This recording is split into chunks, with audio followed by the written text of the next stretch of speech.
Scout, SJWellfire.com, Final Days Report, episode 417. Folks are taking us to war, and they are censoring the net.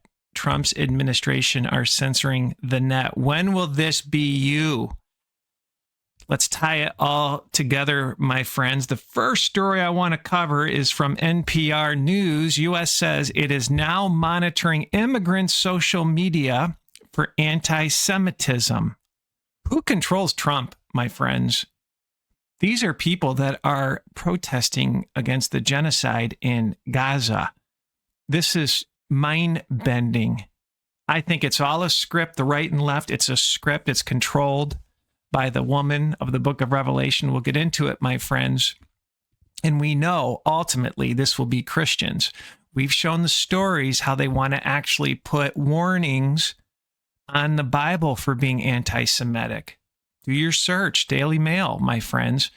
And if you're Jewish, I think you're going to see false flags against you. I think you're going to see massive terror attacks against you. Be on the lookout. And the media is going to spin it a certain way. And you need to think about TikTok as well. The banning of TikTok, the threat to ban TikTok. The main reason we've covered why they need to control TikTok. The algorithm is too strong, my friends. I have not seen that go into U.S. ownership for this market yet. But stay tuned. You know who controls you, who you cannot speak against. Now, we did a VCast for my Trump lovers, my MAGA lovers, and MAGA is the highest rank of the Church of Satan. No self-respected brand manager would ever allow that, because I was in marketing. I was a marketing director and general manager for Fortune 500 companies, but more trained in marketing. Never would you allow your brand to have multiple meanings that could go south for you. It's right there on Wikipedia. So who controls Trump? Examine Fruits. Final Days Report 408, an old VCast. They're burning it down to bring on this beast system. Now, I'm going to play a video of Trump actually seating Netanyahu, and he looks disgusted. I'd love to see an expert in facial expression, what somebody's thinking, because he looks disturbed.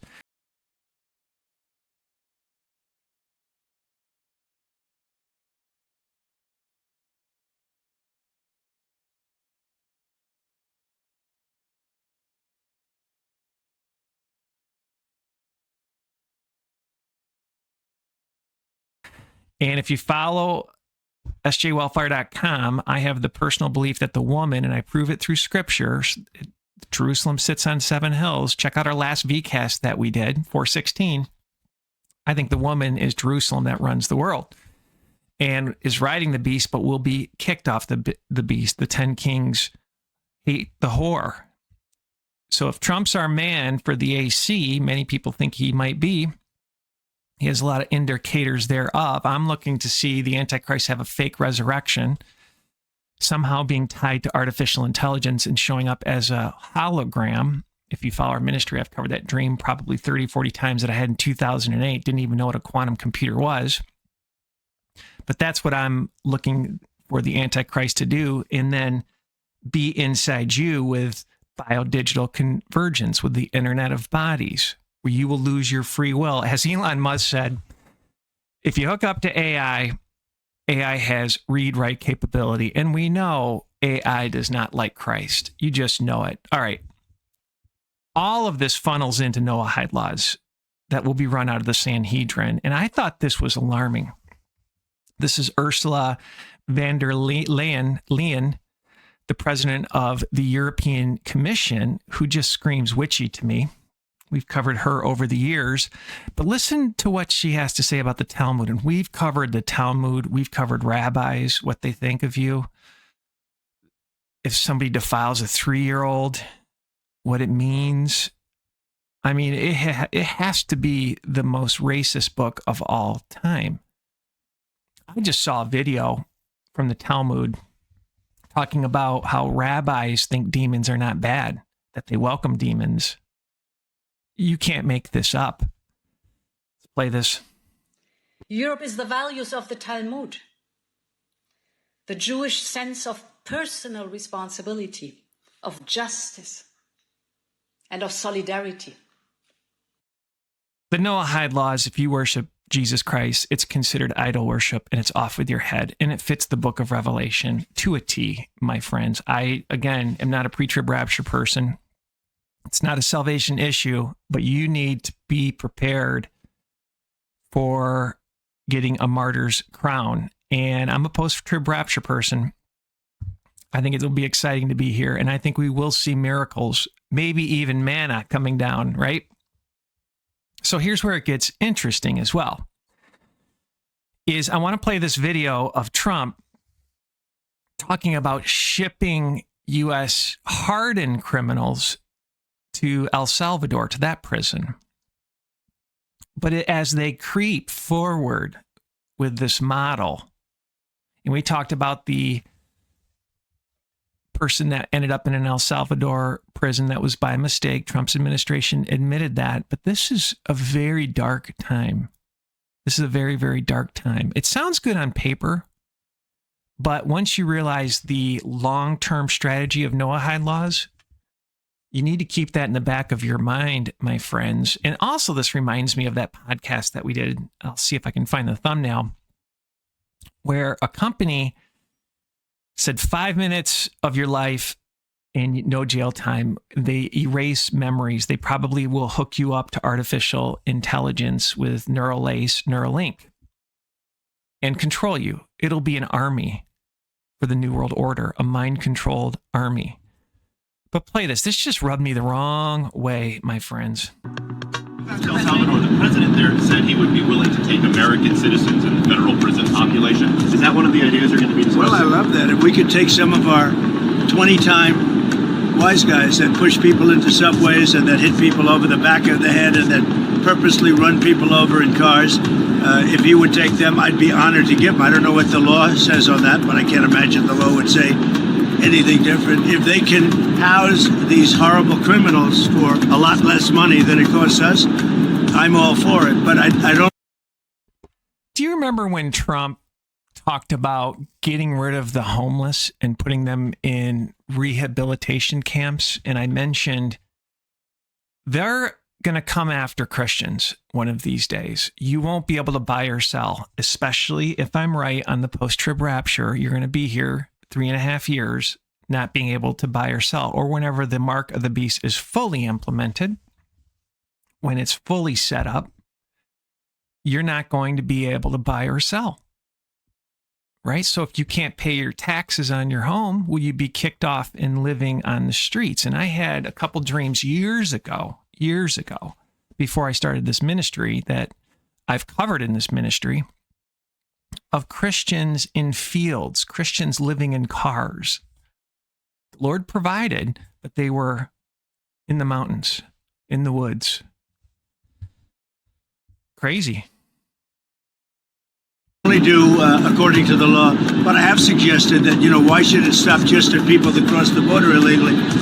We have some horrible criminals, American grown and born, and if we have somebody that bops an old woman over the head, if we have somebody that is in jail 20 times and goes back and shoots people all over the place and then has a bad judge or a bad prosecutor that do nothing about him, all they worry about is politics, they don't worry about that.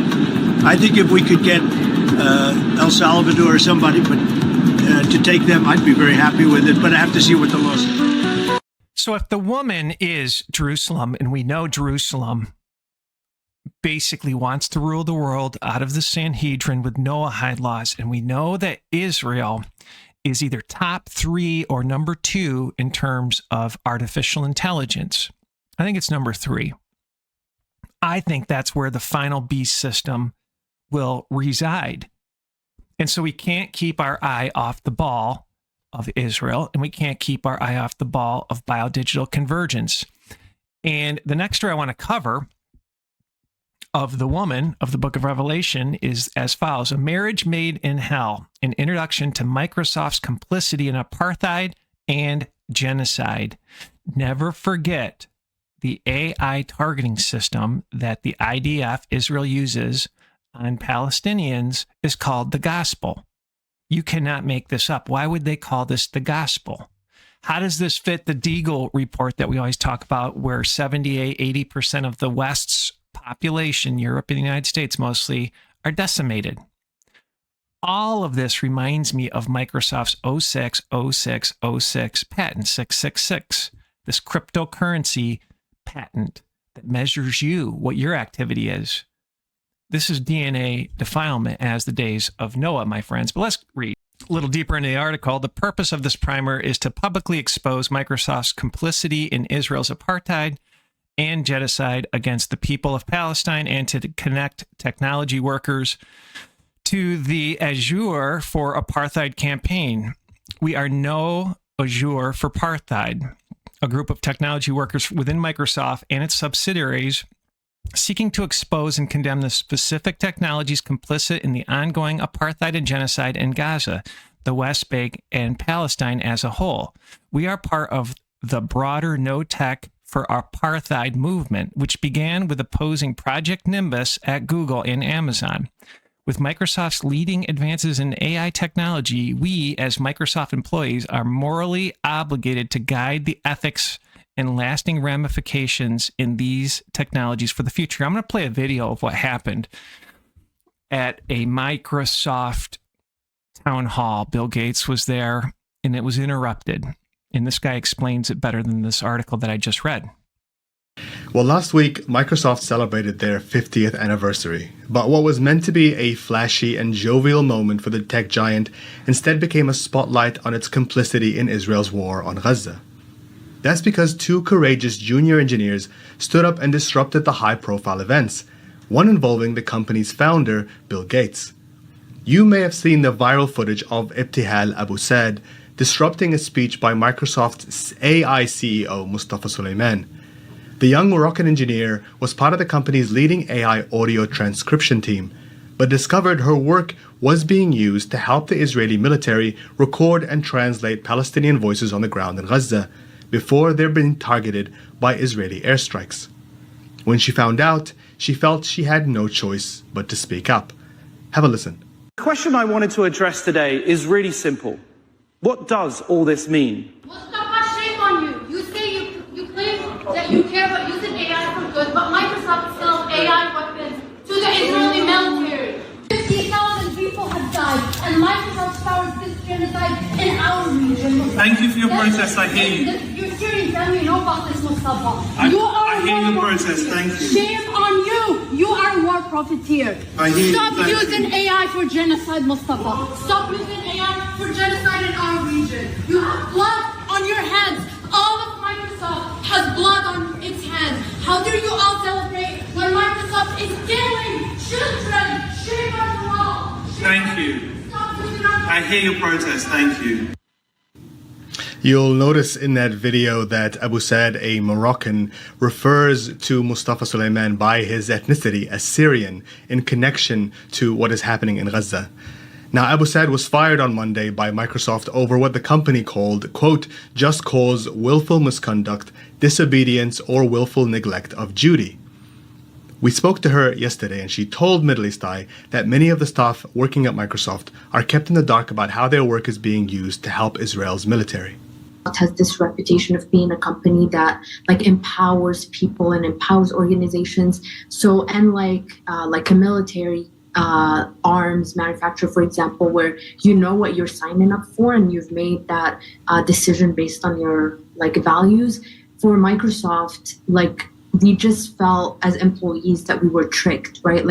We did not sign up to work on code that directly powers war crimes. So speaking to my personal example, I worked in the AI org and I worked on speech to text essentially. And what I was describing about these tools being used for surveillance and targeting is definitely not something I signed up for. When I was trying to join the organization, all the marketing was around we have these accessibility products where people who have hearing issues can see transcriptions.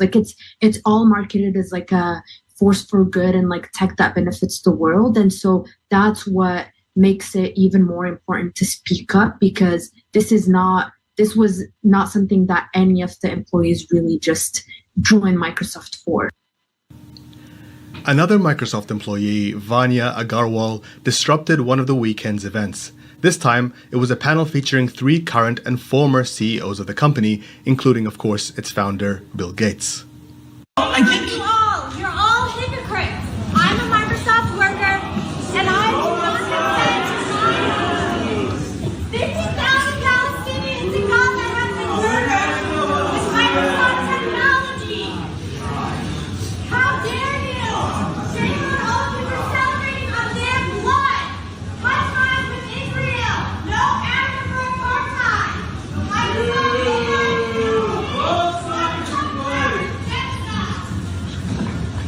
All right. And you may have caught her saying in that video the phrase, "No Azure for apartheid." This is the slogan that a growing group of Microsoft employees are banding under to protest the tech giant's contracts with the Israeli military.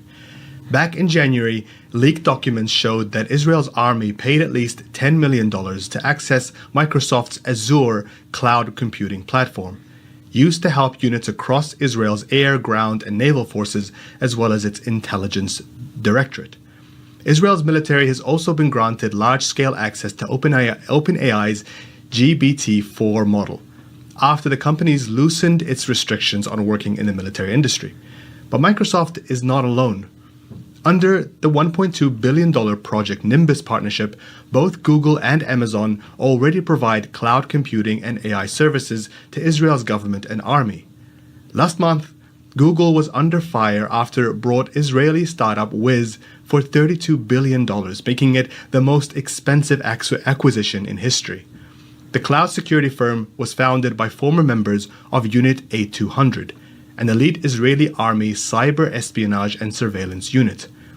This is part of a growing trend in Silicon Valley, where companies that once prided themselves on ethical business and environments of open critique inside their workplaces have begun to shift towards more opaque practices. We have what appears that Trump is compromised by the Mossad through the Epstein ring.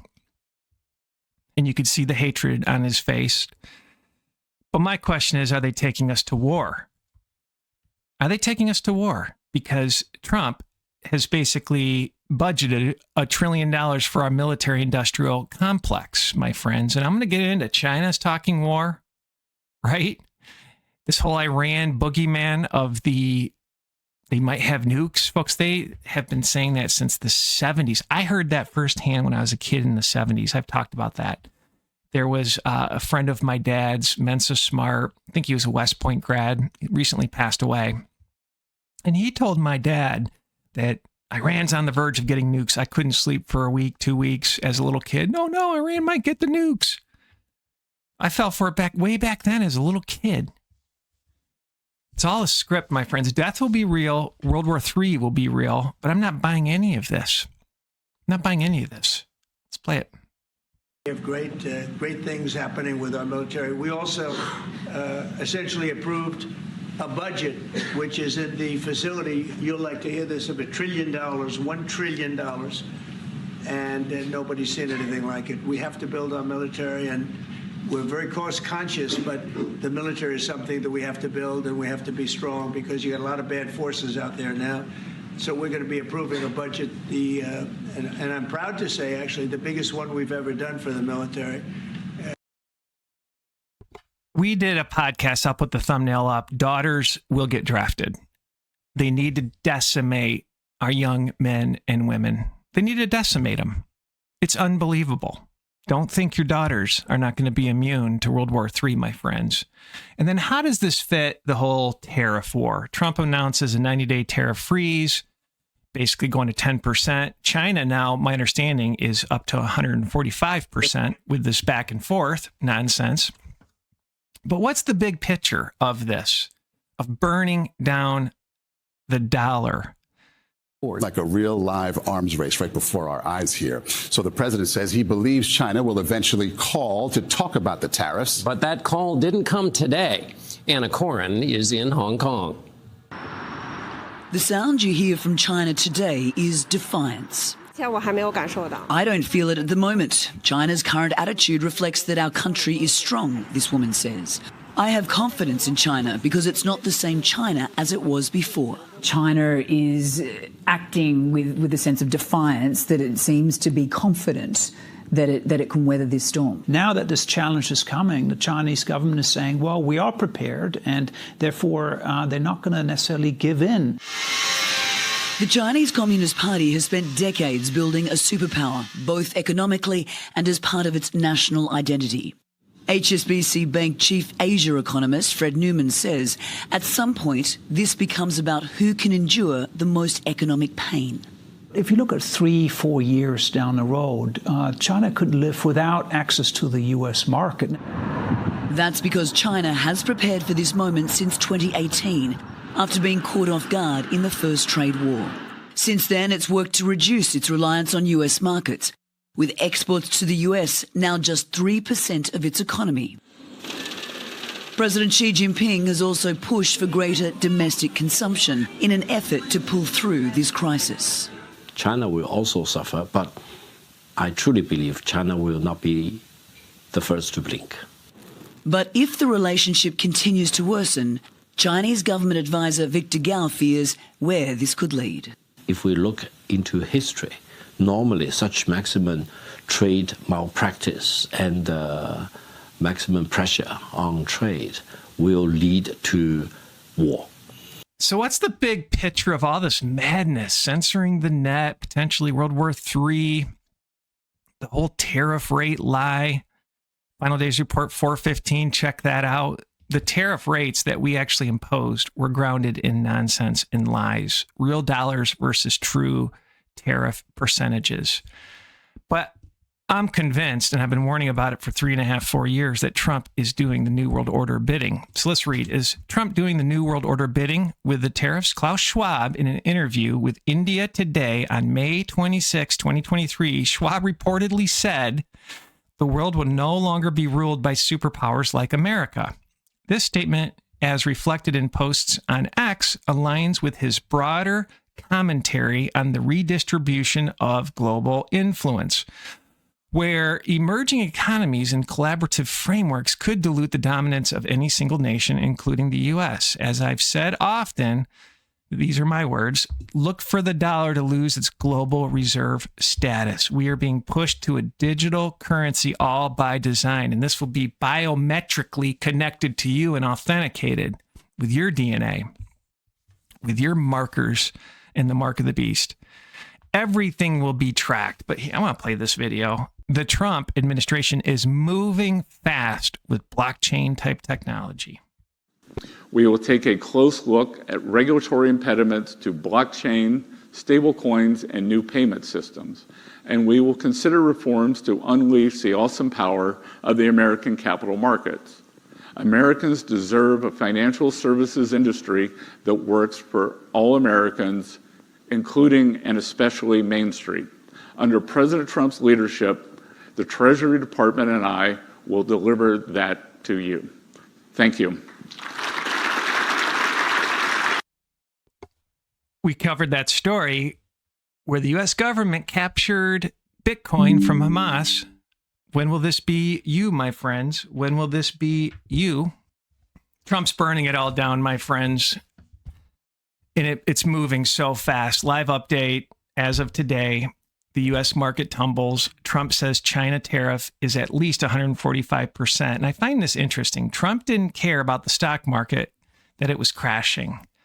Bond yields were the pain point that finally got him to pause the tariffs. So he pauses them for 90 days, mostly put 10% reciprocal tariffs on other nations, with the exception of China, with now 145%. But what I find interesting is I'm going to play a video of Trump bragging about a huge increase in the stock market, and he's going to compliment others for making so much money on the stock market.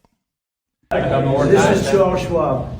It's not just a company, it's actually an individual. And he made $2.5 billion today, and he made $900 million. That's not bad, because he's in financials. I've always been. Insider trading?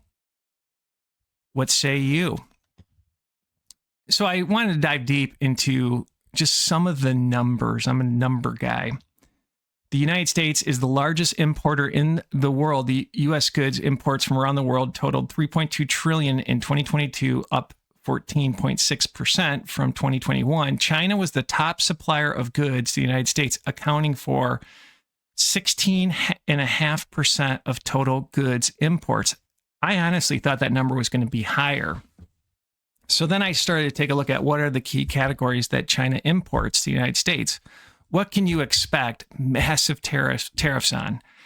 Number one is electronics like phones, computers, and TVs, machines like engines and industrial equipment, toys, games, and sports equipment, plastics. So plastics will hit, I'm assuming, different companies that are produced here in the United States, furniture, lamps, and prefab buildings, vehicles, 4%. That surprised me. I tried to do some further research in what type of vehicles, and it looks like some companies from Europe will actually ship like Volvo, things of those nature. Iron and steel. I actually lived in Pittsburgh for 2 years. Very sad to see the decimation of the steel industry there. Beautiful town, by the way. Clothing, 2%. Shoes, 2%. So I think the big one here is phones, computers, and TVs. So if you need a new computer, go run for and grab one, my friends. We're going to have to live simple. We're going to have to get very, very simple. Now, I want to play this video. I've always said, let your yay be yay and your nay be nay. And if you're wrong, admit it. I just find this interesting. I find that Trump is a hypocrite, bragging about the stock market. And he says he doesn't care about the stock market. The first 4 years, we had the most successful country in history in terms of economics. We had an 88% increase in the stock markets. We had an 88% increase. There's never been any president that had an 88% increase. We had 88%. And there are a lot of happy people. And I think we're going to do much better than that this time, because this time I'm doing what I want to do with respect to the tariffs. I think we're going to do much better.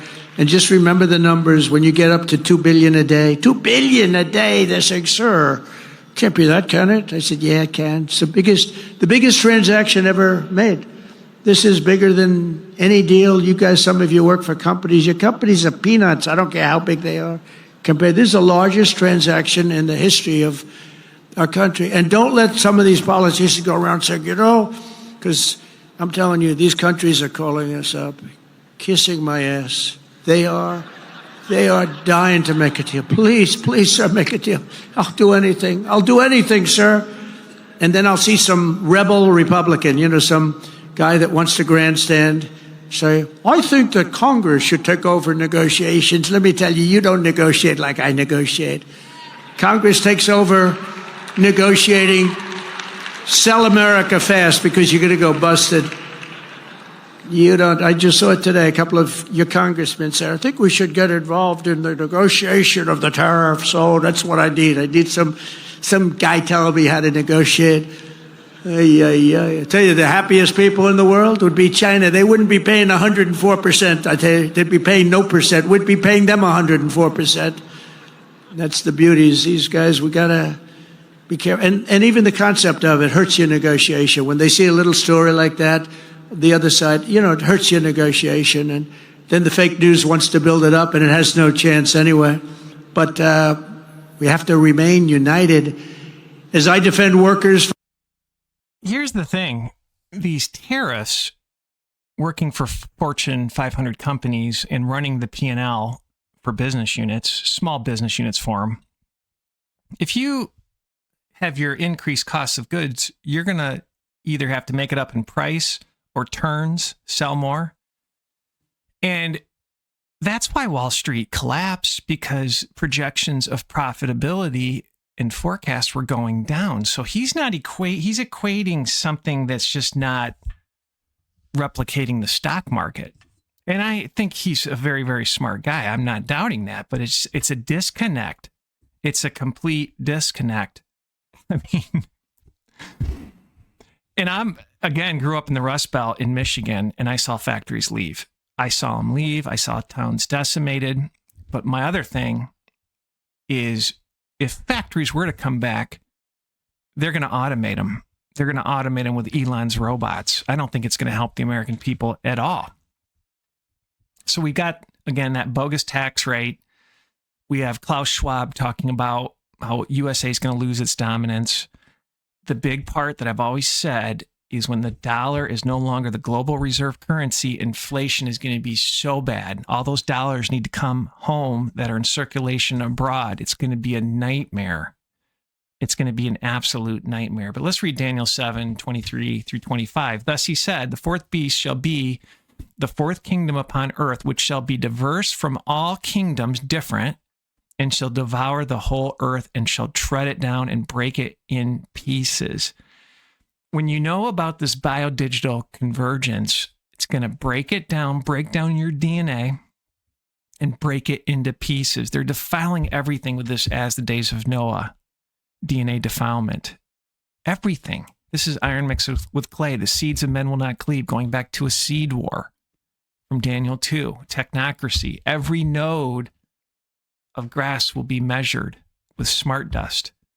This is the Internet of Things, Internet of Bodies. And again, AI is the Tower of Babel, according to Chabad Lupovich, that we've been blowing the trumpet on. And this is the creepy part when I was talking about the Antichrist running the world hooked up to quantum computers. Brain cells run quantum computers. There's a company that we've covered 3 or 4 or 5 podcasts ago about how they're selling a computer run off of brain cells. You can't make this up. They're selling it for $35,000. And then in the book of Revelation, it talks about how the rich men of this world hoodwinked everybody via their sorcery. When you look into the etymology of sorcery, it means pharmakia, pharmaceuticals. So stepping back in all of this, my friends, Final Days Report 416, we just deep dive the Schofield Bible, occult roots. And it just reminds me, for many deceivers are entered into the world who confess not Jesus Christ has come in the flesh. This is a deceiver and an antichrist. Look to yourselves that we lose not those things which we have wrought, but that we receive a full reward. Whosoever transgresseth and abideth not in the doctrine of Christ hath not God. He that abideth in the doctrine of Christ, he hath both the Father and the Son. If there come any unto you and bring not this doctrine, receive him not into your house, neither bid him Godspeed. Going back to Ursula with the Talmud. For he that biddeth him Godspeed is a partaker of his evil deeds. So let's summarize. $1 trillion budget. The optics is Netanyahu has so much dirt and is controlling Trump. Check out that podcast that we did. Trump censoring the net. When will this be you? Especially when Noahide laws get implemented, especially when they ban the Bible because it's anti-love. It's anti-Sodom and Gomorrah behavior. It's anti-Semitic. That's their playbook. You can see it, my friends, and people are getting numb. They're getting numb to it. And then war with China, war with Iran, drafting your daughters. Wild time to be alive, my friends. Have a blessed day.